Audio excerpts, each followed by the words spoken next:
Bueno, ahora la señora. Buenas noches. Primero, felicitarlos por esta excelente forma de difundir y de comunicar algo que es tan importante. Yo estoy en el riesgo de una condena de 4 a 20 años. He estado 7 meses presa en una cárcel de alta seguridad por el cannabis. Soy fitoterapeuta, tengo un jardín botánico desde hace, que lo heredé, 28 años. Trabajo con plantas medicinales desde que nací. Mi primera planta la planté a los 20 años, tengo 60. Mi hija es discapacitada, toma cannabis. Mi madre, con 83 años, se acaba de accidentar. Le estoy administrando cannabis. O sea que mi vida tiene mucha relación a las plantas, especialmente al cannabis. Y soy de Rosario, pero vivo en Córdoba. He estado presa en la cárcel de Bower, la cual ahora es otra de mis batallas, la mujer encarcelada por el narcomenudeo. Como le digo, los narcoindigentes. ¿Qué narco no tiene dientes?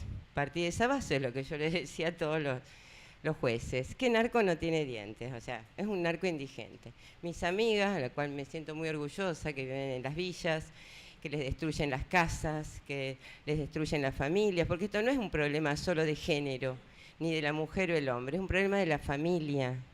Se destruyen familias, es una brecha social, una herida social muy grande en la que estamos viviendo, y una amnesia y una anestesia que tiene la sociedad con respecto a esto. Por eso está bueno acá en el Museo de la Memoria estar, en mi ciudad.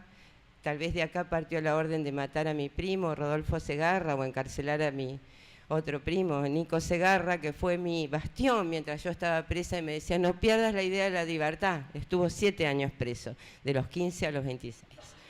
O sea que mi vida está relacionada a todo esto y a este momento, por lo cual me siento muy contenta de estar acá y de recomendarle a todos, para no extenderme mucho, participar con la Asociación de Pensamiento Penal, tomar los cursos. Yo me anoté apenas salí de la cárcel, soy alumna del doctor Fusero en Político Internacional de Drogas.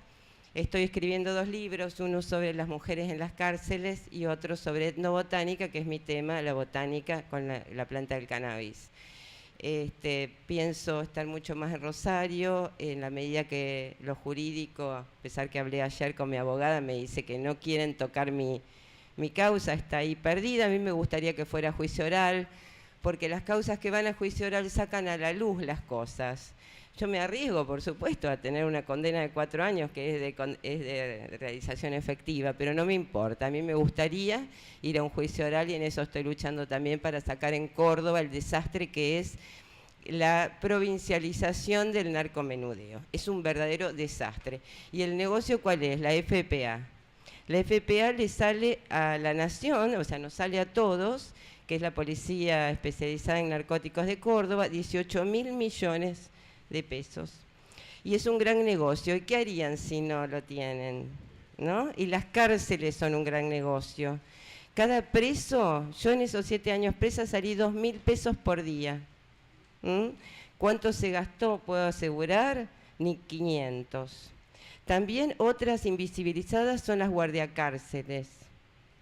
Mujeres también aplastadas por el sistema machista y paternalista que dirige las cárceles.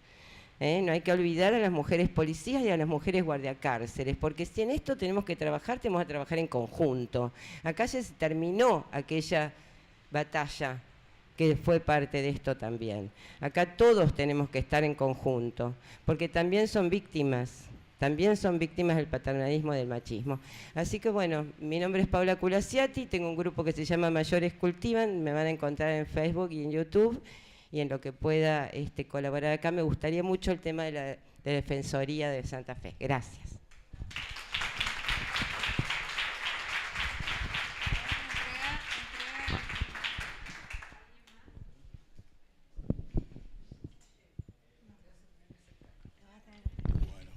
Buenas noches, felicitaciones también, la verdad un erudito, un capo, me gustó mucho lo que dijiste, me ilustré que recién me estoy acercando al tema.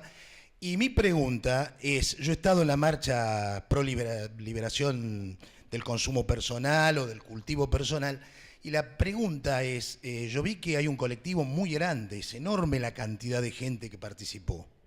Entonces veo que hay un caudal de voluntad social y que se puede capitalizar como voluntad política, y que más que nada va tendiente mi pregunta hacia la legisladora: ¿qué posibilidades hay de armar a través de esos colectivos y de todos los que están institucionalizados, como MAC Cultiva, como DAYA, como todas las organizaciones, ¿no es cierto?, organizar realmente una ley que proteja, que no penalice, que separe las aguas de lo que es el consumidor y productor personal, con toda la realidad que lo circunda, ¿no? Porque, por ejemplo, el que produce a lo mejor en forma personal, para consumo personal, que no está cometiendo un delito, tiene un excedente, a lo mejor produce en condiciones óptimas, porque es un exquisito del cannabis, tiene indoor, produce con lámparas, con radiaciones especiales, es caro lo que produce. Obviamente, si tiene un excedente, lo tiene que intercambiar, porque hay otros que no tienen. Se produce un intercambio que es real para aquellos que hayan consumido en forma personal, lo saben, y que no es delito ni es narcotráfico, y que a lo mejor tiene que hacer esa cesión de producción a título oneroso, porque obviamente a él le cuesta, se paga de luz un montón, una serie de cosas, pero no constituye narcotráfico, no es un tráfico que pertenece a una red internacionalizada, que busca pervertir, hacer un daño social, no convierte a nadie, es un club de gente que está en esa, curte su mambo, no jode a nadie, y no veo por qué no pueden estar protegidos y separados de lo que es el narcotráfico como red internacional, como lo han ilustrado, como lo han explicado, en su dimensión criminal, ¿no es cierto? Y esta gente poder hacer vivir su realidad, que no perjudica a nadie, inclusive con esa realidad de como es en Uruguay, que hay clubes de, ¿cómo se llama?, de producción, pero separar a alguien que tenga la valentía de hacer la punta política, de decir, no solamente nos quedemos con el cannabis, seguimos hablando de lo medicinal, cuando sabemos que está el autocultivo y la persona que quiere consumir con fines recreativos y tiene derecho, porque tiene que primar la libertad en la sociedad. Y que eso no se contempla. Y no veo que haya ningún legislador. Me parece que parte de la hipocresía que nosotros tenemos como nación, que siempre hemos tenido. Somos un pueblo hipócrita desde el origen de nuestra nación. Entonces tengo una doble moral, la real y el discurso, para no quedar mal, no vaya a ser que lo tenga que garpar socialmente. Entonces, esa es la pregunta. ¿Hay alguien, hay comisiones, hay grupos? Que yo soy muy nuevo en esto, y vengo por mi hijo, no por mí. Yo jamás ni probé el cannabis en mi vida, ni quiero probarlo, no por una cuestión de prejuicio, sino por mi forma de vida, hago deporte, no. Entonces, pero me parece excelente que el que lo quiera hacer lo haga, tiene derecho, tiene libertad, y que lo pueda producir para autoconsumo, y que se puedan separar las aguas de lo que es el autoconsumo y la producción de lo que es el delito. Y es otra línea que hay que tirar, aparte del tema de la medicinal. Me parece que es fundamental, pero la pregunta, y cierro, políticamente, que es lo importante, a nivel de proyectos de ley, a nivel de visibilizar esta realidad, a nivel de descriminalizarla, ¿hay proyectos, hay gente, hay voluntades? Eso es lo que yo querría saber, pues soy muy nuevo. Gracias.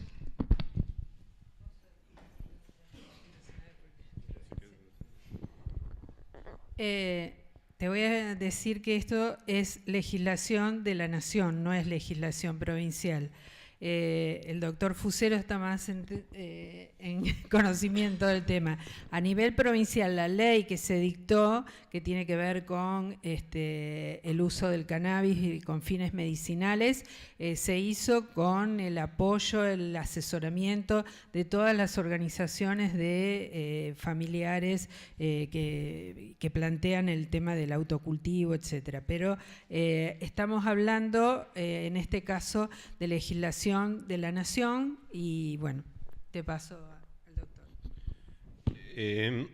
A ver, a nivel nacional, después de lo que fue un fallo Arriola, que nada más para mencionarlo, resumirlo muy poco, es un fallo que se dio el origen acá, una causa acá de Rosario, de la defensa pública, de Matilde, que se acaba de ir, Matilde Bruera, o sea, la defensora en ese momento, o sea, impulsa en este caso que llega hasta la Corte Suprema. Sebastián Arriola era el dealer, el que vendía. Esto lo cuento de modo anecdótico porque en un momento me preguntaron, che, ¿por qué Arriola no participa en los paneles de exposición, etcétera? Y yo la verdad no lo sabía. Digo, che, qué bueno, estaría bueno llevar a Arriola, como a Gustavo Bastarrica, que es un músico. Bueno, no, a Arriola le dieron 6 años de prisión por el que vendía las sustancias. Y en definitiva la Corte Suprema lo que hace ahí en ese caso es interpretar la figura de tenencia para consumo personal diciendo que está protegida por la Constitución Nacional en su artículo 19. ¿Qué es lo que dice el artículo 19 como principios libertarios a la autodeterminación personal, soberanía personal, privacidad, intimidad, etcétera? Algo que viene de nuestras constituciones desde la Revolución Francesa prácticamente. Dice algo así como las acciones privadas de las personas que de ningún modo ofendan el orden y la moral pública ni perjudiquen a terceros están reservadas a Dios y exentas de la autoridad de los magistrados, ¿no? Algo así, en otras palabras. O sea, lo que dice la Corte Suprema es que está avalada esta conducta que está por el artículo 19. Bueno, esa introducción de fallo Arriola. Después del fallo Arriola, al último informe que hice fue creo que en 2016, está publicado en la página de Pensamiento Penal, hay alrededor de, hoy podríamos decir, cerca de 25 proyectos de ley que despenalizan esta figura, ¿no? Que deja de considerar delito la figura de tenencia para consumo personal. Y otros tantos proyectos de ley, nos llega a ese número, es un número menor, que despenalizan también la figura de autocultivo. El proceso, esto estamos hablando de despenalizar, el proceso de regulación, legalización, como vos decías, de Uruguay, Canadá actualmente, 9 estados de Estados Unidos, es un proceso de legalización, regulación de la sustancia.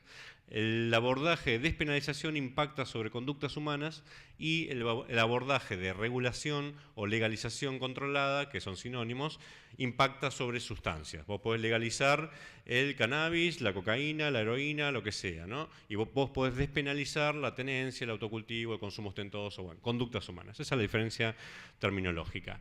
Como bien decía acá Alicia, hay cuestiones que también son de competencia federal, del Congreso Nacional, pero ante eso, que es la típica respuesta que suele pasar en las legislaturas provinciales, ¿no? Y muchas veces somos invitados a dar esos debates, tantas veces no, pues ni nos quieren escuchar, ¿no? O sea, pero que nos dicen o nos preguntan de si, por ejemplo, una provincia podría, en uso medicinal, cuanto menos, después vamos avanzando, podría interpretarse para otras cuestiones, pero si para uso medicinal terapéutico se podría habilitar el autocultivo a nivel local. Para ponernos en orden, el autocultivo está contemplado en una ley penal nacional, o sea, sería competencia del Congreso Nacional, sería la típica respuesta de cualquiera que pisó la Facultad de Derecho, ¿no? No hace falta ser muy inteligente ni muy jurista para eso, ¿no? Ahora, que es la respuesta que nos dan los diputados, senadores, etcétera, ¿no? O sea, ahora, nosotros, o sea, digo, nosotros en general, el pensamiento penal, que está compuesto también por jueces, fiscales, defensores oficiales, en su gran mayoría, gente vinculada al derecho penal, sostenemos la postura contraria, que es una competencia local también. ¿Por qué?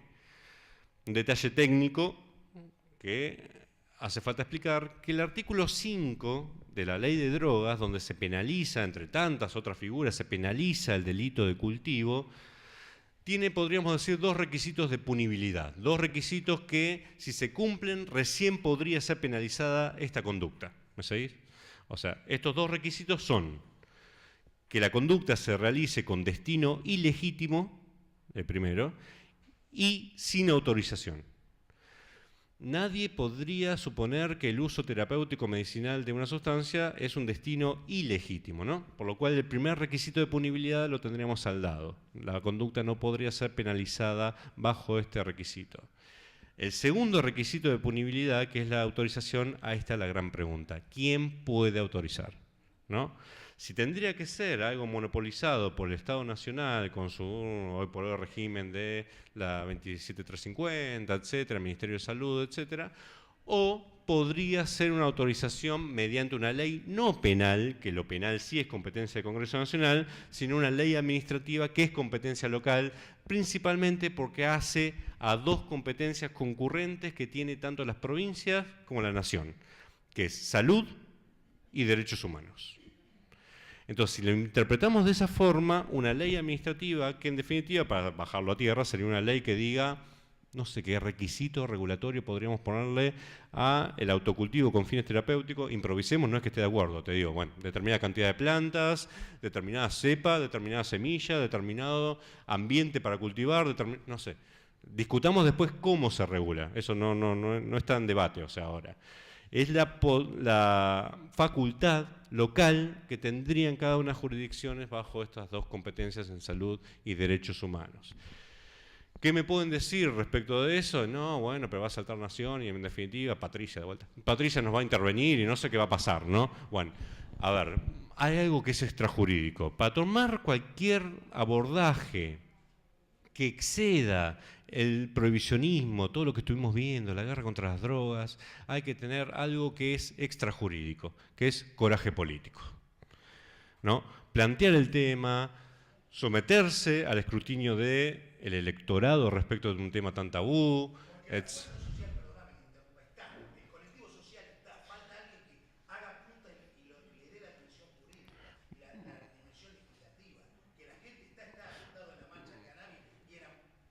No, sí, está bien, lo conozco, está bien, o sea, conozco la comunidad canábica, no sé si, bueno, no sé, no hay encuestas tampoco si realmente, por ejemplo, para darte un caso, o sea, y a eso iba, de coraje político. Existió en Uruguay un personaje que se llamó Pepe Mujica, que dijo: yo voy a legalizar la sustancia porque esto, el 80% de los consumidores en Uruguay están consumiendo cannabis, por lo cual yo el 80% le saco el mercado y eso se llama un golpe de mercado. ¿Quieren guerra contra las drogas? ¿Quieren un sistema de guerra contra el crimen organizado? Yo les saco el 80% de mercado. Eso es un golpe de mercado. Por la vía militar, criminalizante, todo lo que vimos, no existe posibilidad de lograr ese efecto. Él lo planteó hasta en términos de seguridad, ¿no? O sea, no ni siquiera por una cuestión de derechos, etcétera, no, por una cuestión de seguridad. Es largo el proceso de Uruguay, pero viene hasta de su plataforma electoral por un caso de violencia que sucedió en Uruguay. Ahora, tenemos esa cuestión, pero también en Uruguay tenían que alrededor del 60% de las personas estaban en contra del proceso de legalización, por lo cual vos me decís, y yo lo veo, lo vi en Buenos Aires, la marcha, participé en alguna marcha acá en Rosario con los compañeros, etcétera. Sí, ¿es representativo de una encuesta masificada a nivel nacional? No lo sé, no te lo discuto, pero no lo sé. No sé si es representativo de algo que me parece que está atravesada en nuestra sociedad, que es el prohibicionismo. El prohibicionismo nos atraviesa a todos, hasta aquellos que nos consideramos deconstruidos de prohibicionismo. Nos atraviesa a todos, ¿no? O sea, tenemos nuestros prejuicios, tenemos nuestros tabúes y la política tiene su temor electoral, a sabiendas que, como contrapartida a esa, ser demagógico en lo punitivo en esta materia le da un gran rédito electoral. O sea, ser demagógico en lo punitivo en cualquier materia, más en este contexto internacional, regional, etcétera, es muy lucrativo en términos electorales. Entonces yo como político, ¿por qué me va a poner, salvo que sea una Alicia o que sean algunas diputadas nacionales que propusieron legalización de cannabis, como Araceli Ferreira, bueno, o sea, que tengan una posición de vocación para la transformación quizá de la realidad, ¿no? Bueno, la gran mayoría de la política es una cuestión reactiva a la posibilidad de perder votos, o sea, hace su propia subsistencia de cargo, ¿no? Entonces, eso es mucho más complejo como para hacer. Pero en definitiva, bueno, a lo que iba eso, para mi criterio, para el pensamiento penal, es una competencia local que se podría plantear. Recién unas madres me preguntaban, hoy al mediodía, creo que acá, bueno, ¿cómo avanzamos después del fallo de madres que se plantan? Lo que le dije, presenten un proyecto de ley en la legislatura provincial, modifícase la ley de Santa Fe y se habilite el autocultivo. Y vamos a esa discusión. Me dirán, en un momento que no se puede, que es una cuestión federal, yo diré que sí. Bueno, vamos a ver quién gana, no sé.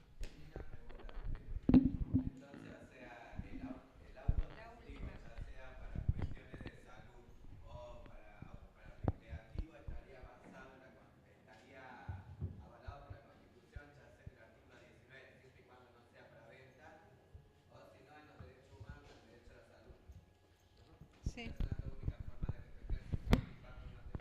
La ley de derecho del paciente. Bueno, les agradecemos a todos. ¿Cómo? Solo una breve aclaración, más allá de los fallos, como bien dijo Mariano hace un rato, la ley está vigente, con lo cual para hacer valer ese derecho, un juez te lo tiene que otorgar. O sea, para que el juez te lo otorgue, pasas por un paso previo, que es posiblemente una discusión y hasta quizá una situación hasta de detención por parte de la policía y después hasta que lo hagas valer en un estrado judicial.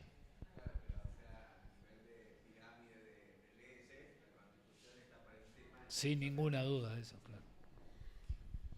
Bueno, les agradecemos a todas y a todos y este debate va a continuar, vamos a continuar estableciendo.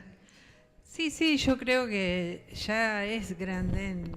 hay que tener, como dijo Mariano, cierta audacia en lo que se presenta y en lo que está dispuesto cada uno o cada gobierno a llevar adelante, ¿no? Muchísimas gracias y buenas noches.